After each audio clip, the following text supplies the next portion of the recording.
Rough Tiger production.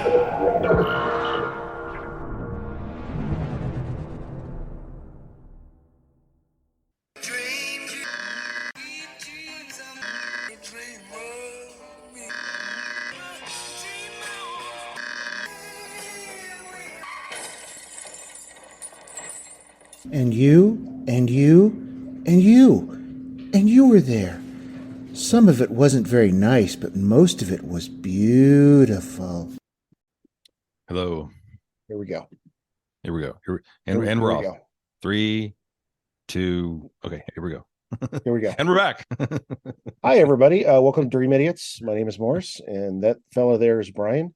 Each week we tell each other stories and bring you along for the ride. Yes, indeed. What's new with you in the great CO? Not a lot. It's getting nice here. It's getting nice and cool here. Hopefully that will Nice. continue. Glad to hear it. Starting the great sprinkler shutdown in the fall, turning the sprinklers off for the season. That's always good. As always, thank you for your comments that you send in to us. You can catch us on any platform. If you want to spread it along to a friend who maybe doesn't listen to the platform you do for podcatching, Podcatching, I like that. Yeah, they can catch their pod at any other podcatcher app. That's what they call it, podcatching. You can catch our pod in any variety of those apps, and you can also rate us, which we do appreciate. Yes, please, if you don't mind, go on Apple or Amazon or Spotify or Podchaser or wherever. Give us 5 stars, shoot us a review, shoot us a recipe for something, give us a curse word to research. That would be fabulous. You can check us out at dreamidiots.com. We're on Facebook and Instagram at Dream Idiots, and you can drop us a line, dreamidiots.podcast@gmail.com, if you want to reach out with your feedback. So some folks do that with great regularity. So we'd love to hear from anybody. And speaking of keeping regular, I believe you have an update for us. Oh, just one silly update, just because it was kind of too funny not to share. Last week I mentioned in passing in my segment that last week was the 2023 Ig Nobel Award was given out on September 14th. And I'm not going to mention all of them, but the last Thursday, the Ig Nobel Prize in Public Health went to Sung Min Park. Sung Min Park. I'm sorry, I don't know whether Sung Min Park is male or female, but this individual invented the Stanford toilet. Is a device that uses a variety of technologies, including a urinalysis dipstick test strip, a computer vision system for defecation analysis, an anal print sensor paired with an ID camera, and a telecommunications link to monitor and quickly analyze the substances that humans excrete. I just thought this was so fab. I mean, again, silly, ridiculous, definitely has some scientific merit, but this individual has created a toilet that will take a picture of your nethers, like your Face ID on your iPhone, and basically anything you put in this toilet is going to be analyzed. So you want to be tested for COVID, you want to know if you're drunk, you want to know anything about any of your fluids, this toilet will do it. I know it's not available yet in stores, and I'm sure it's very expensive, but kind of cool, but also kind of silly. It figures out the species of your feces. Yes, very much so. Well, it'll be the next rage after we get over the installation of bidets everywhere in the U.S. Right. So. Yeah, there you go. All right.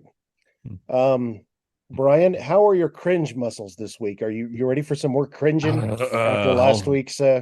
I'll do my best after the swastikas in part 1. And if you haven't listened to that, you probably need to listen to last week in order to get a sense of this week. But yeah, proceed with caution.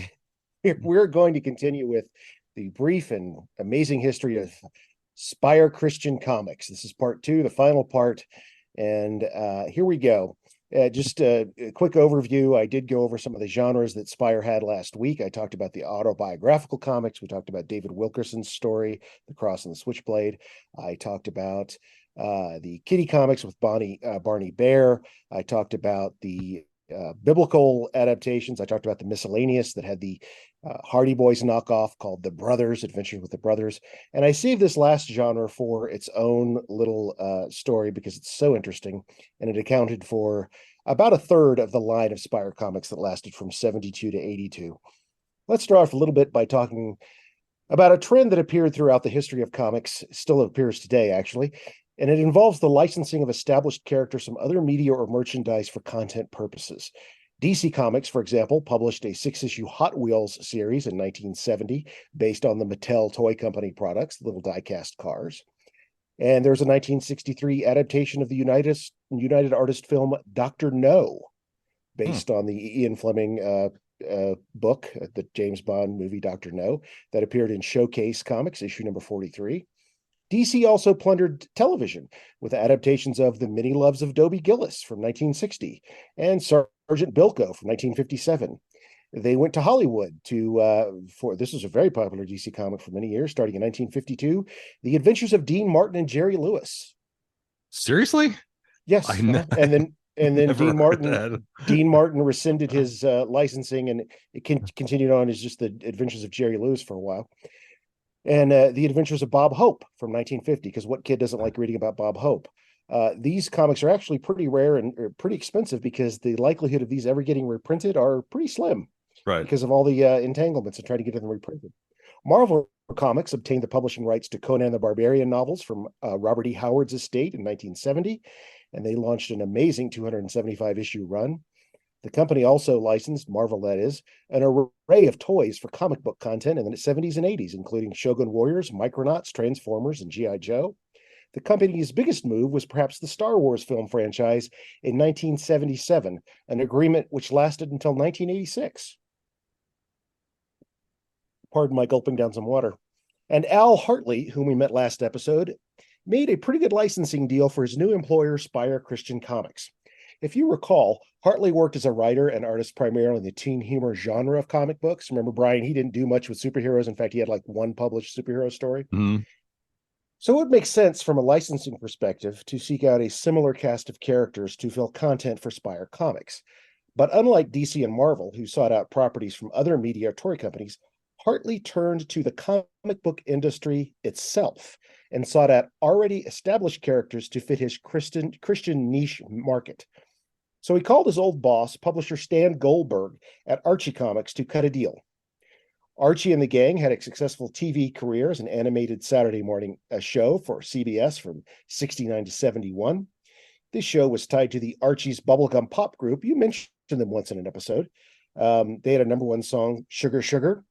And they also had another one was in the top 40 was Bang Shang-a-Lang. Archie and his crew were a well-known commodity, and they'd been around since the 40s. So licensing them was a sound decision. During his stint at Archie Comics, Hartley had injected a Christian bent into a lot of his stories, to the point where editorial stepped in and said, "Hey, Al, tone down the Jesus-y bits, okay?" And Hartley often complied simply because he understood that he worked for Archie Publications, that he was an employee. But if he were to license these characters from Archie to Spire, he could do whatever stories he wanted to in this parallel Archie universe. Goldberg was very much not a born-again Christian, but he liked the wholesome message Hartley wanted to tell and agreed to license the characters for use in Spire Christian Comics. And that is how Archie Andrews came to Jesus. Now, I'm sure at one time or another in the pre-Riverdale TV world, most of us have read an Archie comic. An idyllic white bread reflection of teenagery with the all-American Archie Andrews, his best buddy Jughead, Betty, Veronica, Reggie, and the others. I personally count longtime Archie artist Harry Lucy among my favorite comic artists ever. He's probably in my top 5. Terrific artist. And at some point or another, I would imagine that one of us at some point accidentally read a Spire Christian comic as a kid, thinking it was a real Archie comic and being just puzzled. What is going on in this comic? What exactly is happening here? But with the licensing, Spire reimagined the Riverdale teens. Girl crazy Archie is still a klutz, but loyal to his friends and his school, and an all-around good guy, but also focuses on his personal relationship with Jesus. A lot. I mean, a lot. Okay. Betty Cooper was still the smart, pretty girl next door, and she still loves that klutzy Andrews boy, but she loves God more and talks about that love a lot. Mhm. I mean, a lot, A lot, Brian. a lot, a lot. Like all the time. Jughead Jones' love of hamburgers is still there, but there's a deeper hunger, Brian. One for a love of Jesus. You know, you get the idea. Yeah. You might say the entire Archie cast, the pals, the gals, all of Riverdale High School are full on God bothering evangelicals and Jesus Christ loving Christians of the highest order. Imagine being a town full of the happiest, shiniest, most positive people you've ever met. Yeah. Can you imagine that, Brian? I can. Yeah. Brian, did you ever visit me when I lived in Salt Lake City? I did not. Okay. Because I really don't have to imagine it, because that's kind of what living in The Salt land Lake of the City white was people. like. Yeah. Yeah. Right. There were 19 titles, as I said earlier, featuring Archie and his crew, published by Spire Comics. I read 3 of these for the story. I'm not going to go into detail in all of them, every single nuance, but I will now reenact them for you, complete with Nice. voices and sound effects. Okay, go ahead. I will not do that, Brian. They were Damn it. They were Archie's One Way from 1972, Archie's Clean Slate from 73, and Archie's Sunshine. That's sun as in son of God, not the sun in the sky, from 1974. I will spend more time with the first one, Archie's One Way, because this was the very first Christian Archie comic.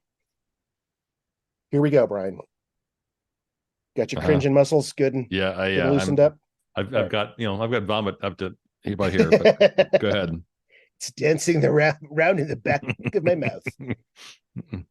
The cover depicts Archie driving his old jalopy, his sloppy jalopy that he drove. Well, sloppy jalopy, as I understand it, was also the name of something that Archie and Jughead got up to in the showers after gym class, but they don't talk about that much. But he's driving his old jalopy. I think its name was actually Betsy, but anyway, he's driving his sloppy jalopy. Yeah, it's a Volkswagen thing or something close to that, right? No, it's like a 1920s Roadster, because when he created it in the 40s, it was a car that wasn't that far out of date. They didn't update it until like the 80s when he got a Mustang or something. But he's driving this car the wrong way down a one-way street. Crammed into his convertible are Jughead and Veronica alongside him in the front seat, while Moose, Ethel, and Betty are in the back. An aggrieved policeman gestures towards the street sign. "Do you know this is one way?" he bellows. His finger points vaguely skyward, poised midway between a one-way street sign and a Christian bookstore sign. Reggie and Dilton stand behind the officer, laughing. Archie's car is a mess, leaking water from the radiator, dropping nuts and bolts, held together with rope. And Betty shouts, "This is cool. The officer is witnessing to Archie." Yeah. Go ahead. Okay. Are you holding? Was that vomit? Did it come up in your mouth a little bit? Yeah. I mean, as you well know, this stuff just makes my skin crawl, but go ahead. From this very first image, we have a sense of the kind of humor we're dealing with. In the words of that great philosopher, David Cross, not that funny. We also see the roles the characters will play. Betty, in fact, will be the primary interpreter of God's word for Archie and the gang. Visually, Archie and the flock are confined within the car, separated from the representative of the state, the police officer, and the well-meaning friends, Reggie, the sinner and egomaniac, and Dilton, who's the personification of rationalism and science, stand to one side. The stories inside are as stilted as the cover. Brian, buckle up, here we go. Jughead is featured in a story called Not by Bread Alone. And he discovers a nourishment greater than hamburgers when he and Archie visit the One-Way Coffee House, a cafe offering free food and decorated with signs saying, "God loves you," and "Jesus," and various just plain old Christian symbol signs everywhere. One dapper young man greets them and watches as Jughead stuffs his face. The man says, "Jesus said the food of the world would never really satisfy. There are a lot of things that seem cool for a while, but sooner or later, we can choke on those things." And right on cue, Jughead coughs and hacks as he makes his way through a gigantic sandwich. Brian, Sherwood Schwartz would be ashamed of this gag. Yeah. The host. Go ahead. Go ahead. No, go ahead. No, you get it out of your system. Go ahead. I mean, Christianity is a cult. I mean, this just feels like a Seventh-day Adventist brochure. But go ahead. Put a pin in that. We're going to come back to that in a moment. Their host says that most of the kids in the cafe were hung up on all kinds of things: drugs, sex, Hummel figurines, you name it. But they found a better way to fill their lives. Jughead dismisses him as a religious nut, but can't break himself away from the platters of free food. And I think it's appropriate to speculate here, Bryan, that, well, Jughead might just have a tapeworm or something else wrong with him health-wise. Right. Now, a young woman approaches Archie and Jughead, and she says, "Since you like our free food, you shouldn't miss out on the greatest gift of all." Now, Archie, possibly fueled by his teenage libido, becomes curious, despite Jughead's warning that she's one of them too. He continues, "I'm talking about God's love and grace and forgiveness, all wrapped up in Jesus Christ." So we're talking about what, a kolache Eucharist here? Is that what's going on? Uh-huh. A little holy piggy in a blanket? Is that what? "I'm talking about our living relationship. Jesus can fill your life with a real power and peace that you wouldn't believe."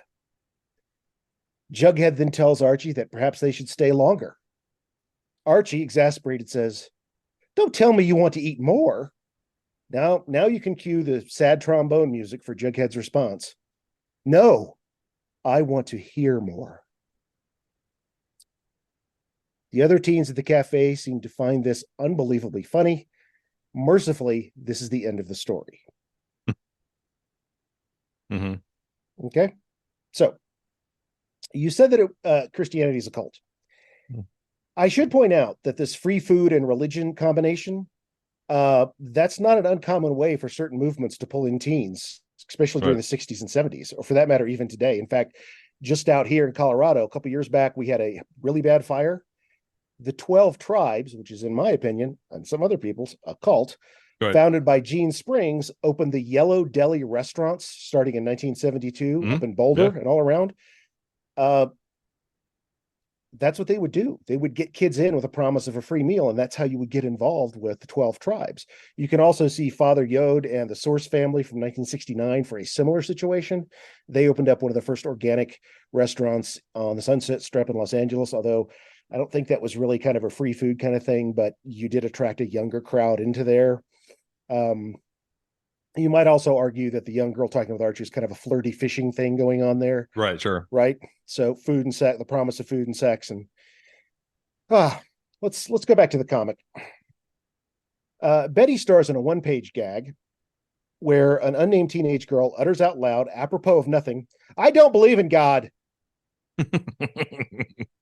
And Betty says, "Well, he mentioned you in his book." The other girl, surprised, asks, "What do you mean?" And Betty, in her best sanctimonious, bless your heart voice, says, "It says right here in Psalms, the fool has said in his heart, there is no God."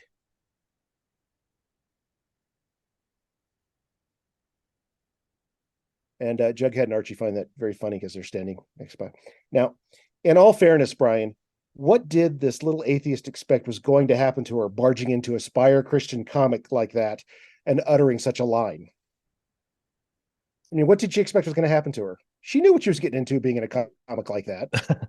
Right. She should know better. Right. She should know better as a fictional comic book character. It kind of reminds me of this lunch I went to once with some other married couples where this guy sits back after the meal and he kind of tucks his hand and he says, "So,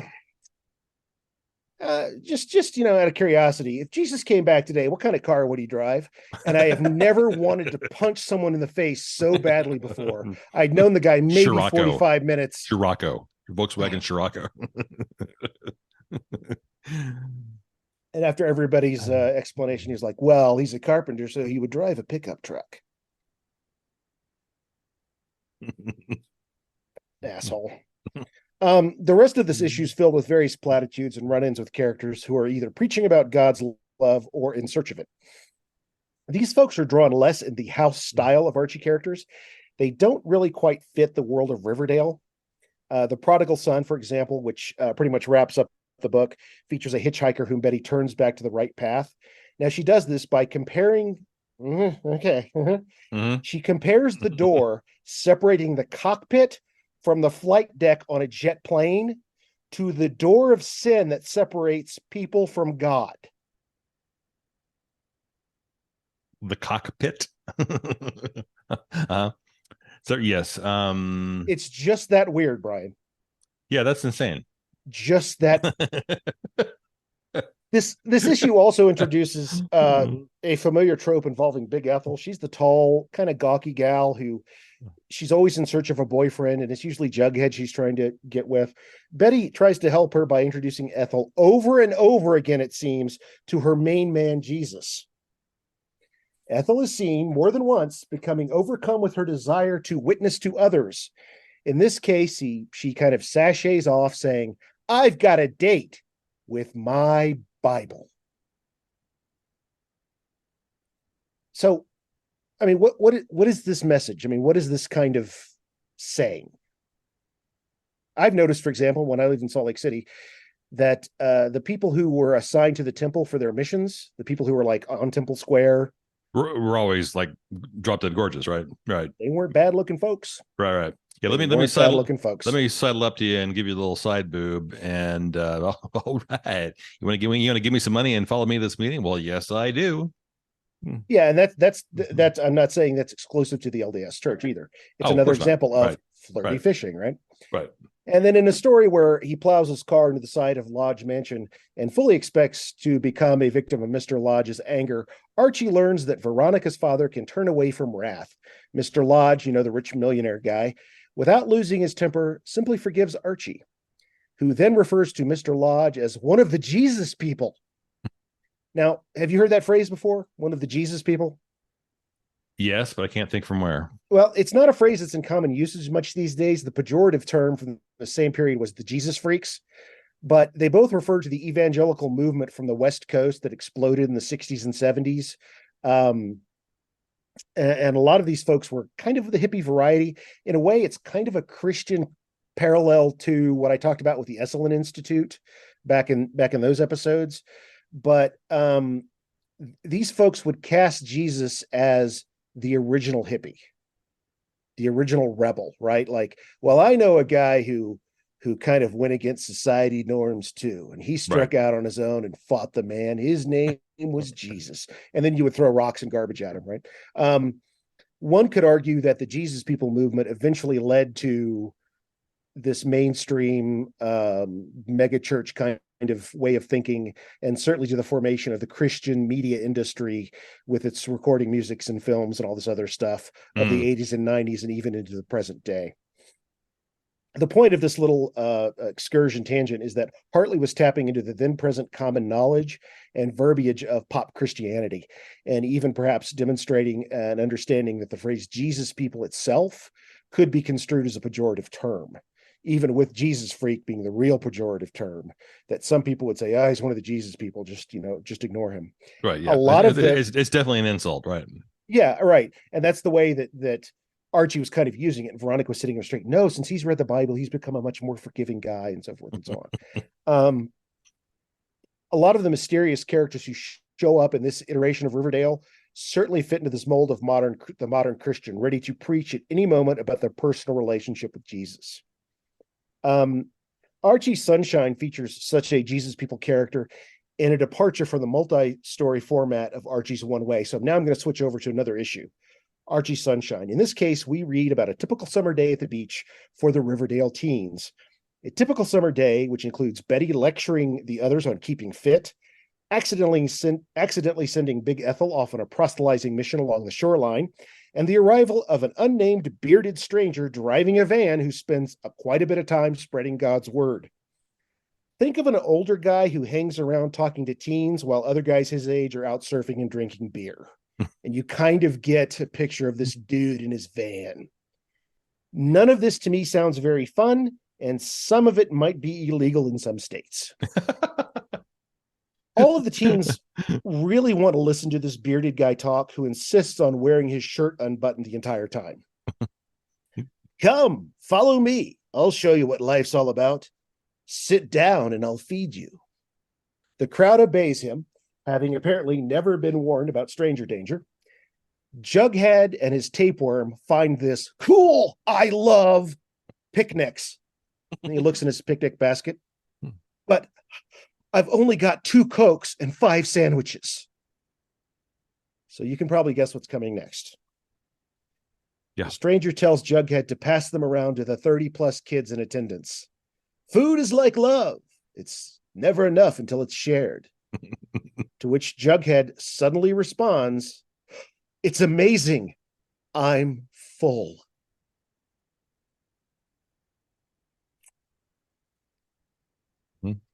You certainly are quiet tonight, Bryan. So you're thinking of the parables of the loaves and the fishes, right? From the Bible is what we're kind of dealing with here. The feeding the 4,000 or the 5,000 or the 2,000 or whatever it is. Yeah. Oh yeah. I mean, I went through confirmation, and so I recall these lovely, completely fictitious horseshit stories. Yeah, go ahead.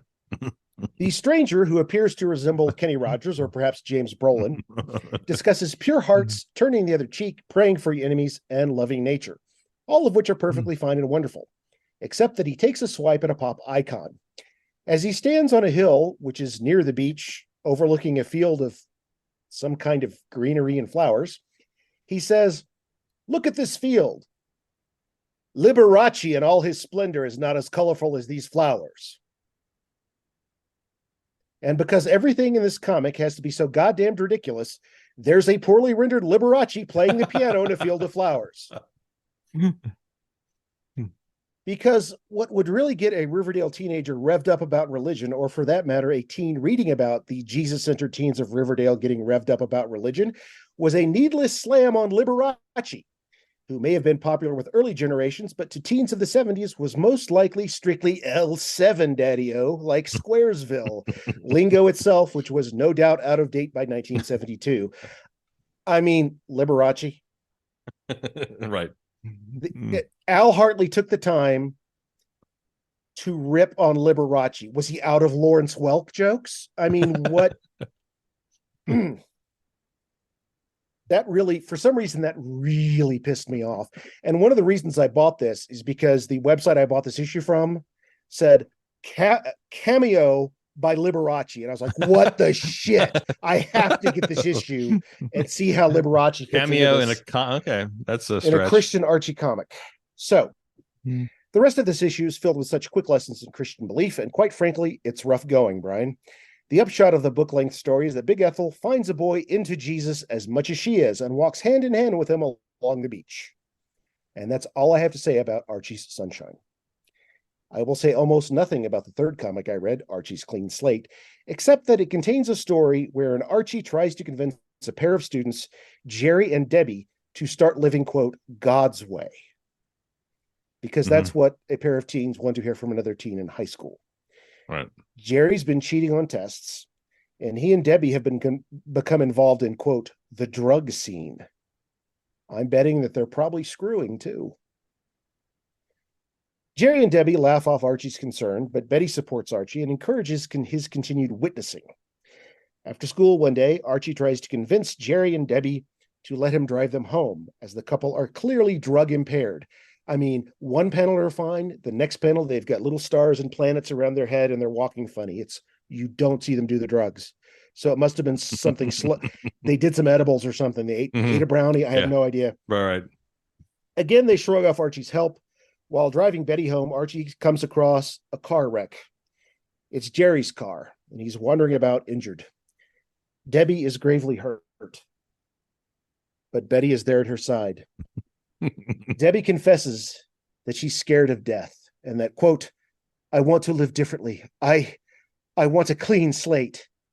And although it's not clearly stated, it's apparent that she accepts Jesus Christ as her savior and is born again with Betty as her witness. A new life has begun, says Archie, to a still dazed and possibly concussed Jerry, who's receiving no medical attention whatsoever, while Debbie is carefully loaded into an ambulance. And then Archie and Betty, holding hands, look right into the reader's eyes and say, and that's exactly the way God promises it. So they're playing the old sin for the lifetime, repent on the deathbed card, eh? Yeah, pretty much. Pretty sneaky, sis. At some point in the 1980s, Hugh Revell Barber, that's Barbour, and he's some relation to Fleming H. Revell, obtained publishing rights and kept most of the Spire titles in print under the name The New Barber Christian Comics until 1988. So they had a little bit of an extended life outside of Spire Christian Comics. There were also a few new titles under that imprint, but quite frankly, I could give a shit less about talking about those because I'm done with this topic. I am Jesused out. Happy reading, though, for those of you who want to track down these strange, strange comics. Any comments, Bryan? Well, first of all, we completely glossed over the fact that you seem to indicate that the top three risks of, sin-based things for teenagers were sex, drugs, and Hummel figurines. I have no idea what a Hummel figurine even is. Sex, yep, I get that one. Drugs, yep, get that one. Hummel figurines, skip that completely. Collectible Hummel figurines. That was a gag. Yeah, I've never heard of a Hummel figurine ever before in my life. I'm glad you caught that because I would have let that go. Yeah, that's something you would find on Grandma's shelf. She collects Hummel. It's the little boy gone fishing kind of stuff. That crap. Okay. Yeah, I mean, I am embarrassed to say that as a child, I was taken to Presbyterian church and I went through confirmation, and I stayed there pretty much through high school, and we did church musicals, and I'm actually still friends with a number of people from that church to this day. I think all of whom are now as proud atheists, just as I am. This whole proselytizing, I don't even know how to describe it. The words, I mean, I thought a lot about this over the last several years. I don't know how you describe this insidious, grotesque, over the top approach to faith, because it seems so completely disingenuous, and I don't get it. I have never gotten it. I've had long pointed conversations with people who are moderately close to me, who would say things that were definitely out of bounds, say things like they didn't understand why people were gay, or say things that were definitely sort of more right wing, and their faith allowed them to try to understand, and their faith actually steered them in a better course of action than their personality did, or their own ability to whatever process logic or reason. They have this aversion to I think gay people are disgusting, but Jesus tells me that XYZ, that I'm supposed to be kind, forgiving, and love everyone, and I'm trying. Great. If that's your approach to religion, and your religion is something that is on the inside and you're not talking about it all the time, and it is something that genuinely affects your behavior in a positive way so that you can be a better person in society, fabulous, all about it. I support that completely. This whole in your face, let me tell you about why my faith is better than your faith, just is pretty much the most grotesque thing I can think of. It just makes my skin crawl. The other thing that comes to mind, and I feel like I probably have told you this offline, there was so before you were at Roosevelt High School, for those of you out there that don't know this, Morris and I are both in our 50s. We went to high school together back in the 1870s at Roosevelt High School in San Antonio.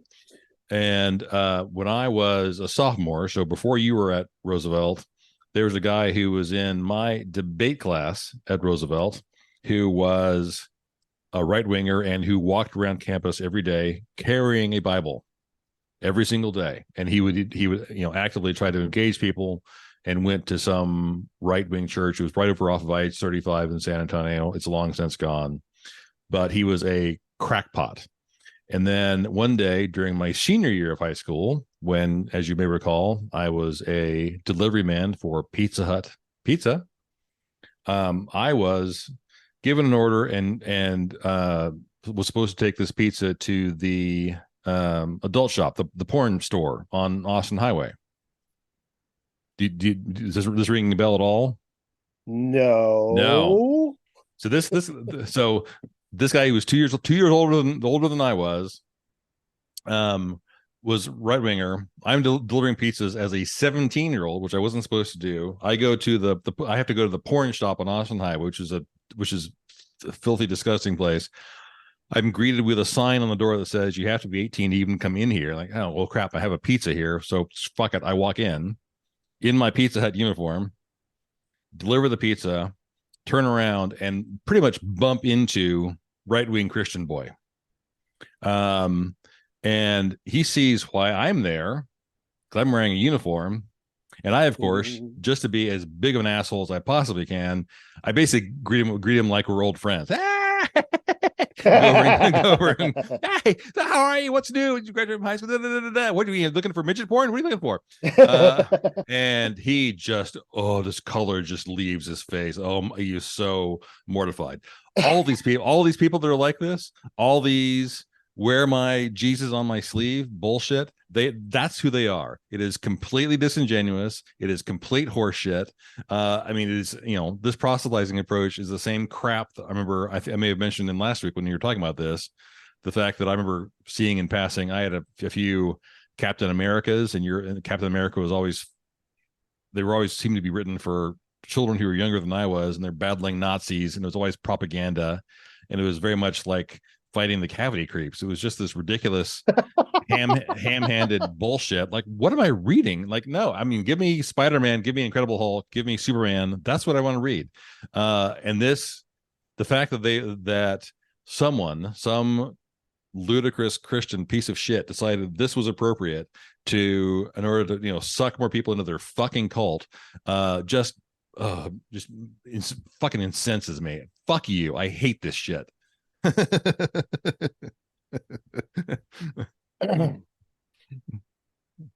Well, Bryan, live on the line, I've got Mr. Al Hartley, creator of Spire Christian Comics, who's comics are fun. Comics are an escape. As you know, I'm not a comic book person.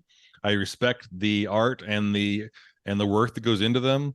There are a couple of comic book artists that I like. I used to have a Superman figurine I kept for years and years. I have no idea where it is now.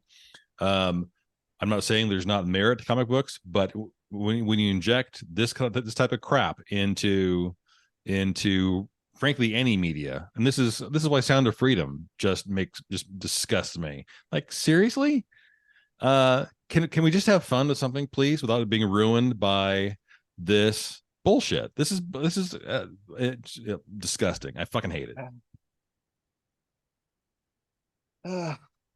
Sorry, I have a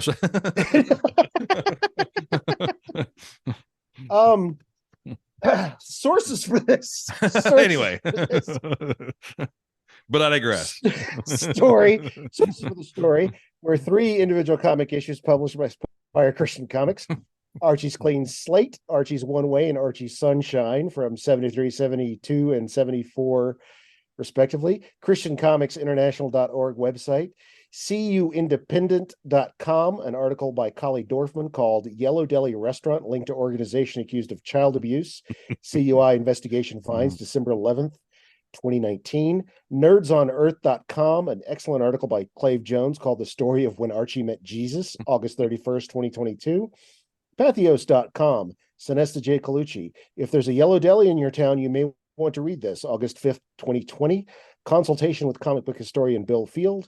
And Wikipedia for basic info on Spire Christian Comics, Al Hartley, and the Source Family, which is another one of those restaurant and religion combo groups that I talked about. So, yeah, you can go and read these, but don't waste your time. If you've never been into comics, go pick up Art Spiegelman's Mouse. It won the Pulitzer. Go read that instead. Plus, it's a banned book now, so go read that. Yeah. By all means, read banned books. We definitely support that. And what would Jesus do? That's what I want to know. Sorry, I have strong opinions. Anywho, Jesus came not to make peace, but with a comic book. So wait, what? That's not how it goes. That doesn't feel true. All right. Thanks. That was phenomenal. Sorry I got upset there, folks. That was I just have a very negative reaction to that. We may have to release That the stuff, video of which this one because I'm having a fit over here laughing at Bryan. So yeah, the reason Morris chose this topic is because he knew this was going to be my reaction. How can I give Bryan a stroke this week on Dream Idiots? Anyway, all right, moving on. We do have a curse word this week. Woo-hoo! It's time for the Dream Idiots curse word of the week. The curse word is Texas. Have you heard of Texas before? Texas. Yes, I have. I've heard of Texas. So Texas, as you well know, having been born and raised in the great state of Texas, is also now an adjective because Texas is now being used apparently in common usage in certain parts of the world to describe things that are wild and crazy and over the top in a fun way, like parties. Wow, thanks for having me over last night. That party was totally Texas. It's sort of Scandinavian, that part of the world. Texas is now a compliment as an adjective. I know, I kind of like that. I don't know how I feel about this, Bryan. It angers and confuses me. As well it should. Well, it's So in Copenhagen, Oslo, you could totally, if you were there today, I want to go to a totally Texas party, and it wouldn't mean country music and cowboy boots. It would just be something crazy and fun. Well, I mean, that's certainly a nice change of pace to people coming up and telling me, Texas, huh? Your governor's an asshole. Right. So really? Have you met the lieutenant governor and the attorney general? Right. So anyway, and Ted Cruz, because okay, well, I'd not heard that. I'd not heard Texas is to be used in that sense. Totally Texas. There you go.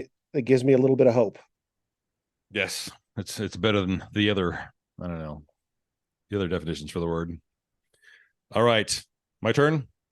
Yes, sir. All righty. So we're going to dive into a topic which I know you already know a little bit about this, but we're going to talk about it anyway because I suspect this is a topic you will like. I remember, several years ago, I was at a dinner party at someone's house, and they were cooking. We were gathering in a kitchen, and someone made a noise with a either a skillet or a baking sheet and a knife, and it sounded a lot like swordplay, kind of. And someone made the comment, "Wow, that was perfect. You totally should have been a Foley artist." And I laughed, knowing what a Foley artist was.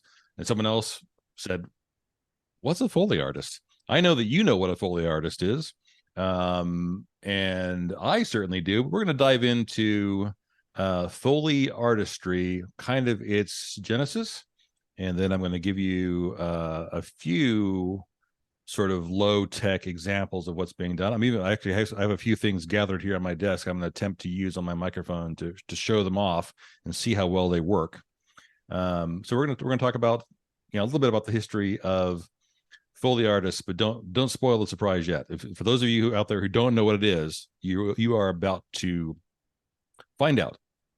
So Foley artistry is named for a guy named Jack Foley. He was born in Yorkville, New York in 1891. He was raised in the Seagate section of Coney Island, went to public school 158. Among his classmates were Jimmy Cagney and Arthur Murray, the dancer, the dance school guy. His first job, he worked for a period of time as a clerk on the New York docks. Around this time, he also met Cary Grant, who at the time was working as a stilt walker on Coney Island. This is prior to World War One. Jack was a bit of a jock. He played a lot of semi-pro baseball in the New York area, and he was pretty much a sports fan for his entire life. But he didn't like the weather in New York, so he up and moves and heads west, heads to California.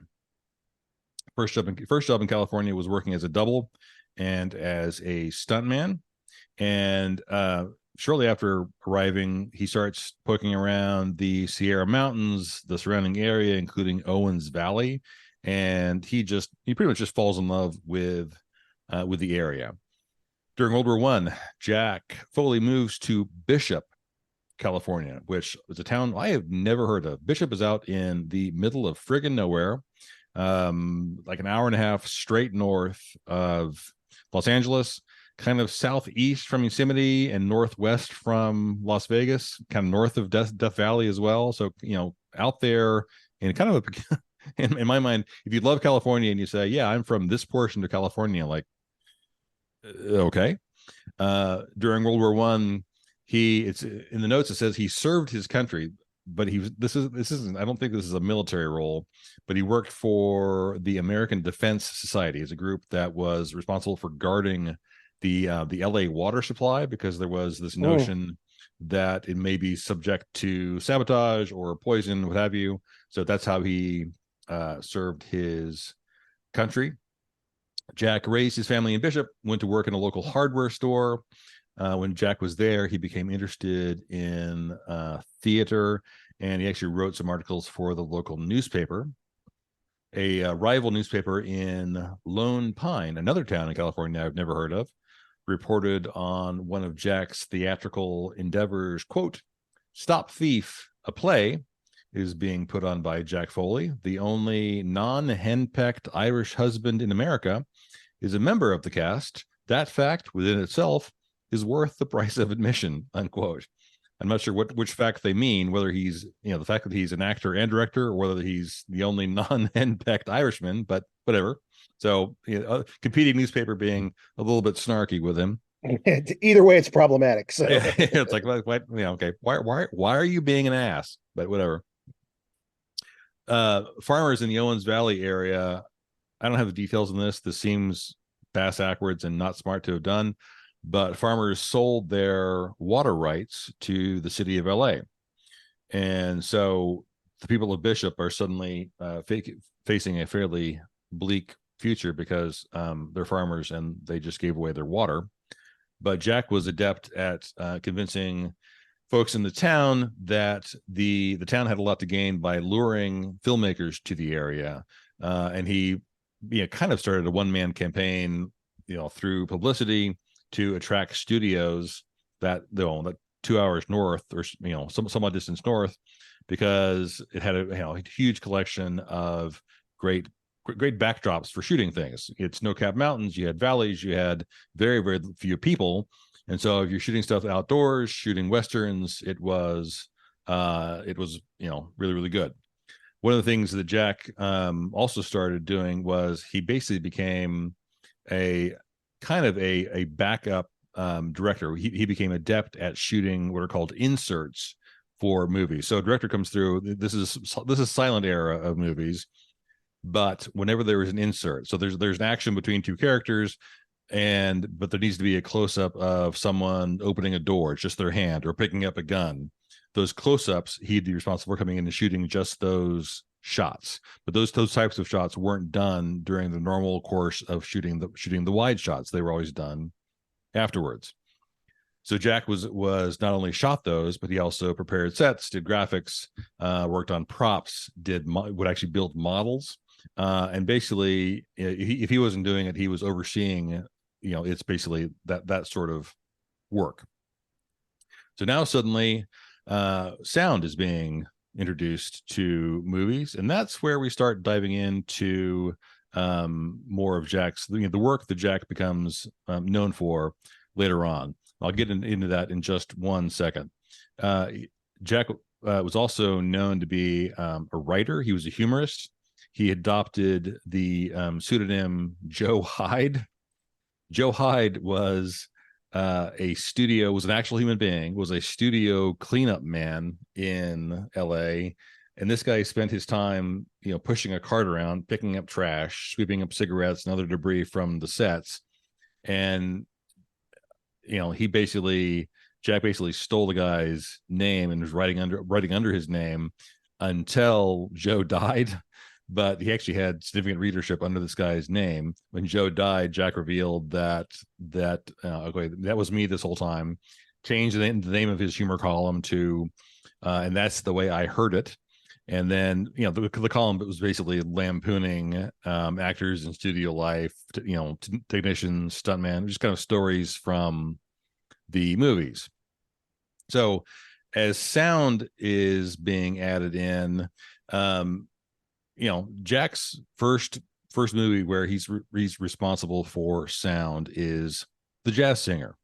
And what these folks quickly realize is, as they're trying to, they're playing with a whole host of new technologies, and they realize quickly that they are focused, all their focus in terms of audio is in capturing the voices of those people that are speaking or singing, but they can't do a very good job of picking up background sounds, incidental sounds of doors closing, of footsteps, of a gun being cocked, a car door being closed.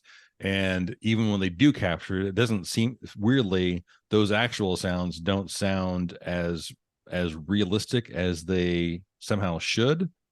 And so, as you will know, a Foley artist is someone who spends time in a studio, and is done extensively to this day. Every studio in LA and elsewhere has a Foley department, named after Jack, that uses all of these, physical mechanisms and means to create sounds in order to pad out the scene, in order to fill in the scenes where they fail to capture those sounds accurately when they shot the scene. So picture after picture, Jack was called on to add these physical sound effects.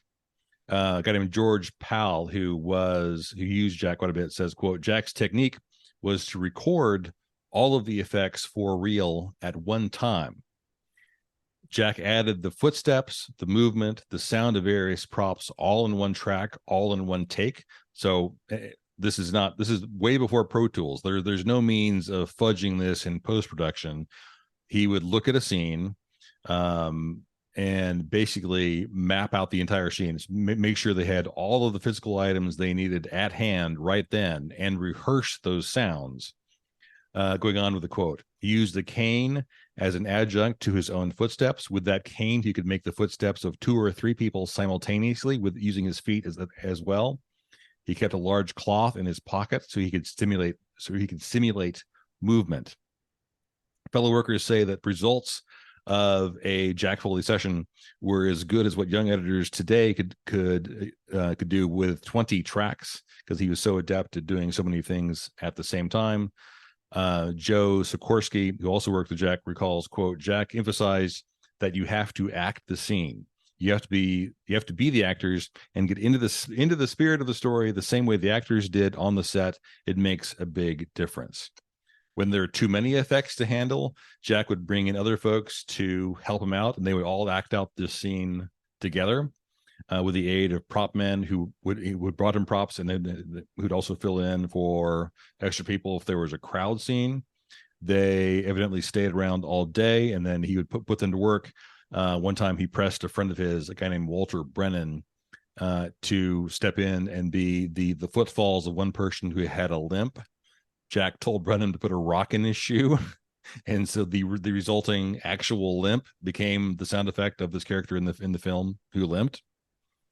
After many years of this, so Jazz Singer is 1927. The anecdotes and stories about Jack Foley and his profession start to come out more and more, and then his last film is Spartacus, 1960, Stanley Kubrick, which I actually have never seen. I should see some, make a point of watching sometime. I love you, Spartacus. So Kubrick was all set to go back to Italy and restage a scene where slaves are in leg chains, but then Jack steps in and says, no, we're not doing that. I got you covered.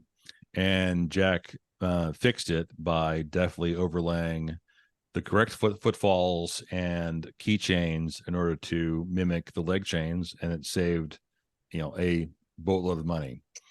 There's a movie I've never heard of called Pink Submarine that needed a, quote, comical motor sound effect, and Jack allegedly created, took the sound of a burp, reversed it, and then looped it for the sound effect of a car of a comical car pulling away. And there's one director of a melodrama who wanted a squeak, wanted a squeaky step when his leading lady comes down these flight of stairs, and on the fourth step, he wants the stair to squeak. And they do many unsuccessful takes, and then Jack was called in, and Jack says, "Well, no, I'm not going to do it live, but I'll have the creak when the film has been cut together and in rough print, and then I park myself in an old rocking chair in front of a microphone, and when the lady hits the fourth step, I just rock back in my rocking chair to create the sound effect." Foley estimated that he walked 5,000 miles in the studio doing footsteps over those 30 plus years. He was quoted as saying, Rock Hudson is a solid stepper. Tony Curtis has a brisk foot. Audie Murphy is springy. James Cagney is clipped. Marlon Brando's soft. John Saxon walks nervously. He went on, women are the toughest to imitate. My 250 pounds may have something to do with it, but the important thing is their steps are quicker and closer together. I get winded doing leading ladies. Gene Simmons is almost not quite the fastest on her screen feet in all of Hollywood. She's topped only by June Allison. I can't keep up with June at all. Jack received tons of awards during his career. As I said, Spartacus was his very last film. Every single studio out there has a Foley department now, in order to fill in, and the reason all these films sound realistic is that this department exists. So when you're watching literally any film, someone has gone back through and has added the car door, has added the whatever the sound is, the handset on the phone being put back on the receiver, whatever it is, that's been added in post by folks that work in these departments. So wooden creaks, as referenced with the creaky stair. They have old shipping pallets, sometimes a piano bench or an old chair, just like he did. Wood creaks are in nearly every film you can think of. The spooky door opening, walking the plank, and so when you can control the sound effect, and now especially with Pro Tools and some of the similar to the audio tools I use for this podcast, you can do things after the fact, pitching things up, pitching things down, extending them. You can do all kinds of things to them afterwards after you get the sound close enough to what you want. So a common common sound effect. I actually have a few things here I'm going to demonstrate, and I'm not going to make you guess. Some of them will hopefully be obvious if I do them. Well, right. I'm going to cover up your side of the screen so I can't see what you're doing, just to see if I can. So for some of these, I'm going to ratchet the mic volume up a little bit. I will hopefully remember and not deafen you when I come back. So I'm miking up here, and you tell me what this is.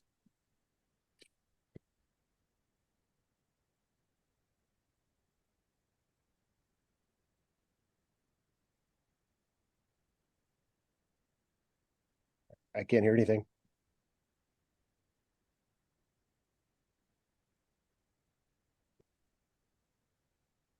You hear that? Nope, can't hear anything. Yeah. Well, maybe my microphone's not sensitive enough at all. Maybe I'll skip the sound effects if my mic's not sensitive enough to even pick it up. I had a piece of cellophane in my hand, and I was crushing it up against the microphone. So cellophane is crinkled in someone's hands to mimic fire, fireplace, sure, campfire.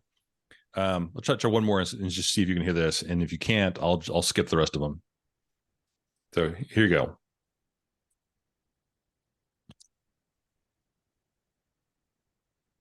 Anything?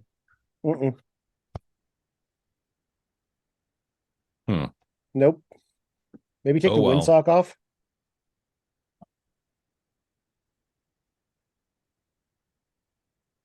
All right, one more time. I'm going to whisper so I don't deafen you, and I'll do it one more time and directly into the microphone. I barely heard it. Isn't that weird? That's weird.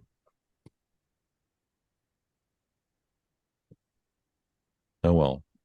Well, we can use the magic of editing to take this part out. So yeah. So I will pull these off. So I was rifling through a deck of cards, and that is very often used to mimic a stack of cash. The hitman's been given. Oh, sure. Right, been given the money, and that's the sound that is used for cash. A tape measure is very often used. You crinkle a tape measure when you need to mimic Venetian blinds. Someone's looking out of a okay, out of a window. Yep. Animals are very, very common. Of course, this is like the famous one. Coconuts are used for horse hooves. Monty Python and the Holy Grail, they actually have the character going. Yeah, we literally see Foley at work with them. Yeah, exactly. So that's a perfect example of Foley artists at work. But of course, for different settings, they modify that. They stick dirt on them. They wrap it in fabric. They do different things to muffle it, whatever they need in order to match the scene. So gloves, a pair of gloves being fluttered against the microphone, or a feather duster is a great way to mimic the sound of birds flying. Especially sort of taking off. But you can do heavier textiles, heavier fabrics. If you need a larger bird, you can also hit it against different things as well to create sort of like a harder sound. The other one, which I did the cellophane. One sort of thicker cellophane for a fireplace. Like you can take saran wrap and you crinkle that into a Neumann really high sensitive microphone, and that's the cigarette inhale. You're puffing a cigarette, and that sort of burning sound. Oh yeah. It's in the saran wrap. So there are all kinds of things that are done to mimic footfalls. So for years and years, I guess not anymore since they don't really exist, the way Foley artists would mimic walking on grass is they would take magnetic tape from either a VHS tape or an audio cassette, and unspool it out of the tape and put it in a box of some sort so they can walk on it. So just all a big mess of the tape, and walking on that sounds like footsteps on grass, which is crazy that would sound more like grass than grass would, but it seems to be the case. You take cornstarch and put it in a leather glove and sort of squeeze it. That sort of squeaky sound that you get from leather, like when you sit down hard in a leather chair. That sound is very closely mimics footsteps in snow. Yep. So lots of movies have fights. Rocky, it actually is a scene in Rocky where he's, doing it, he's sparring with big slabs of meat. You can actually do that. Hitting meat actually sounds a lot like hitting a body.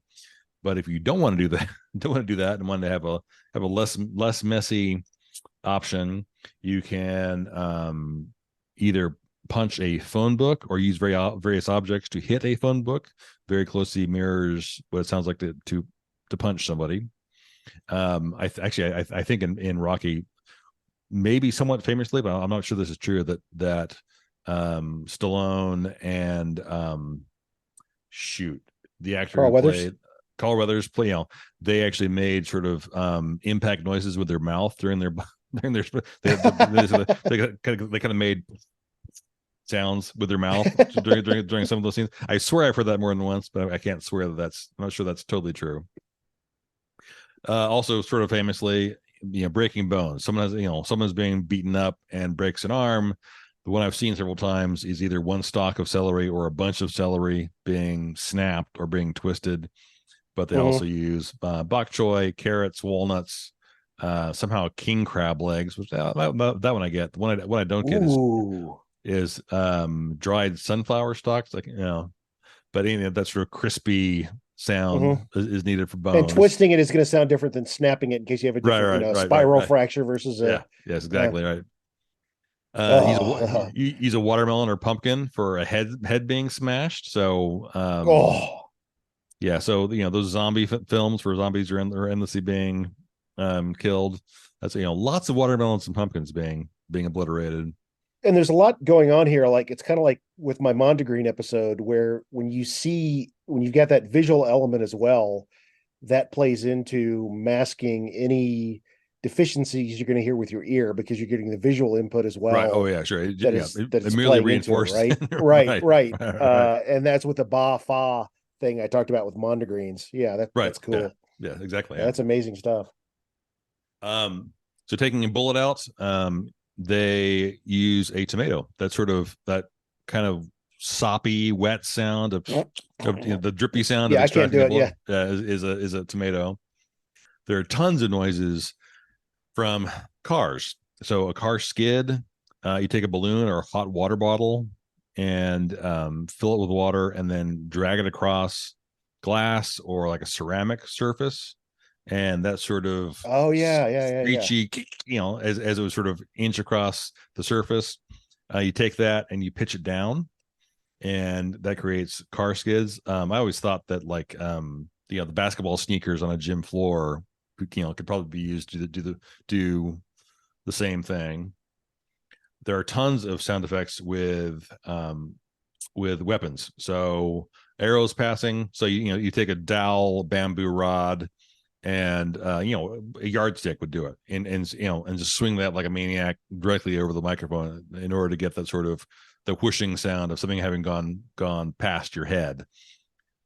Sword scrapes is like that. That's the story I started at the beginning. A spatula on a cooking tray, a spatula in a pan. That sort of that scraping of metal on metal, and it's a sort of similar sound that's used for whenever there's all those PBS period pieces. Henry VIII, when someone's being guillotined, it's always a metal stake being rubbed against a metal post is the guillotine coming down. It sounds more like a guillotine than a guillotine does. It gives you that sort of shing sound you need. Gun handling, loading a gun, spinning the chamber. The chamber. That thing. So 3-hole punches, metal wine opener, a really heavy duty stapler. All those are used to mimic the sort of metal on medical sounds of handling a gun. Cocking a gun is very often a briefcase latch, just latching it shut. Oh, that's a good one. Yeah. The bullet whiz by. If you're a good shot, you could this would be hard and maybe a little dangerous to do. Get a slingshot and get like metal washers, sort of the bigger the better, and fire the washers with a slingshot right past the microphone. Is going to give you that sort of that bullet effect. And I do sort of wonder how they do these sound effects, because I very clearly recall seeing Saving Private Ryan in the theater, and that awful crazy intro, the D-Day attack, and was very, very aware of the fact that there's sort of a couple shots that are sort of POV where you're a soldier looking toward the beach, and they laid down sound effects where the sounds where the sound effects were recorded somehow in surround, so the bullets went past you in the theater. So all kinds of things can be done with that sort of trickery in order to further the sense that that you're really there. Grenade launcher is done with the wrapping paper, the cardboard tube in the inside of gift wrap. Best Christmas toy ever. Yeah, there you go. And then chainmail armor, like the leg irons that I mentioned earlier with the Spartacus, is a ring of keys, just jingling a ring of keys, that sort of metal on metal, in cadence with someone walking, creates chainmail, but also creates leg irons. Laser pistol blast. So Star Wars, that's done with you take a slinky, you stretch it out, and then you tap, bang against it with something else that's metal, or a trampoline spring can also be used for a deeper pitch. Tentacles, so squid, octopus, whatever. Tentacles. I thought you said something else. The sound effect of testicles. Tentacles is seaweed and sort of dragging it, or you can take pasta and drag it when it's really wet and drag it across the surface, or pick it up in your hands and squish it a whole bunch in order to create that sort of liquidy, smushy sound. And then a spaceship door. I mean, anything sort of mechanical that is similar. The hydraulics from a trunk or a van, even a car door, those have been used in order to create that. Robot movements have been mimicked with the servos on DSLR cameras, or even simpler than that is the old style CD or DVD drawer, just the open and close. That mechanism of sliding in and out for a DVD can be used repeatedly to mimic a robot. If I know you're not much of a fan, but Lord of the Rings, all those damn stone doors that are constantly being opened and closed in those movies, they're going into a mine, and then that sound is just paving stones being dragged against each other, or the lid to a toilet take has that ceramic feel to it. Yeah, and then dragging that across like a gritty stone surface perfectly mirrors the stone on stone sound you want. And I like Lord of the Rings specifically, just not sword and sorcery in general. Okay, good to know. Yeah. And then I call it the dragons and shit genre. Dragons and shit. It's got dragons and shit in it. Yeah, the only stuff in that genre I like is Lord of the Rings. The rest of it no thanks. I can happily skip. And again, more of that the whoosh sound of of arrows, dowels, a section of cable skipping a rope is actually being used for that whoosh sound as well. And I wish that my little sound effects had worked better, because I had a whole collection of them here for you, but oh well. So there you have it. Kind of a brief history of where Foley artistry came from, the man who it was named for, Jack Foley, and a few examples of the things that you may have heard of without knowing you heard of them in various movies. I love that. That is just so cool. I had I just love all that stuff, just especially in the history of radio as well, when they used them on radio dramas and right and all that. Actually, it's something along this line happened last week, where I was in the kitchen and I pulled out a roll of tinfoil and I thumped it just wrong, and it sounded like thunder. And one of the dogs freaked out, like looked around, like it's just like, was that sky booms? And she kind of cowered and kind of went outside and looked up in the sky, like what's going on.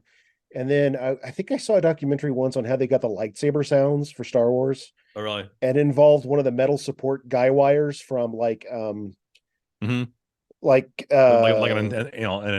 antenna or something. And you just go bang on it, and then you run a metal rod while it's vibrating, and it makes this just really nice. Cool.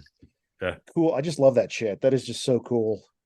But and on the original Star Trek, the sound effect of the doors opening and closing, that sound, it was a sheet of paper being pulled out of an envelope.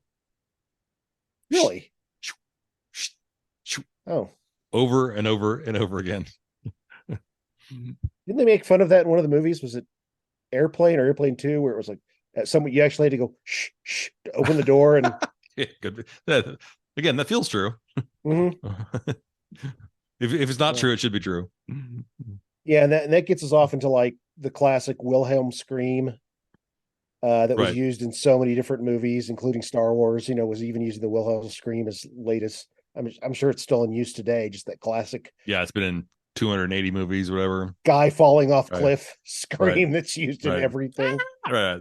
And the fact that every movie that you hear frogs ribbiting, that is only a frog that is native to the Santa Monica Mountains, and 98% of frogs worldwide don't make that sound, but that sound is used for everywhere, because everyone assumes that's how all frogs sound. Nope, it's just like two species of frog that are within 5 minutes of Paramount. So anyway, good shit, Maynard. Well, all right, folks. Thanks, Brian. Yeah. That was awesome. The history of sound effects hero Jack Foley. still around today. Well, not him, but his work, his legacy is still around today. Yes, indeed. All right, from the ridiculous to the sublime in one episode. Very nice. And in between, Texas. All right, folks, thanks for hanging out with us. Appreciate it. As always, be good to each other, and we will see you next time here on Dream Idiots. Absolutely. Thanks for listening to us. Please like and share and subscribe and do all those things for us. Give us 5 stars. If you haven't already, shoot us a review. We'd appreciate it. Thanks for listening to our nonsense each and every week. And we're going to be back again soon. Bye. This is a Rough Tiger production. Bong bong. Bryan. Bong bong? Bong bong. Bong bong. Good.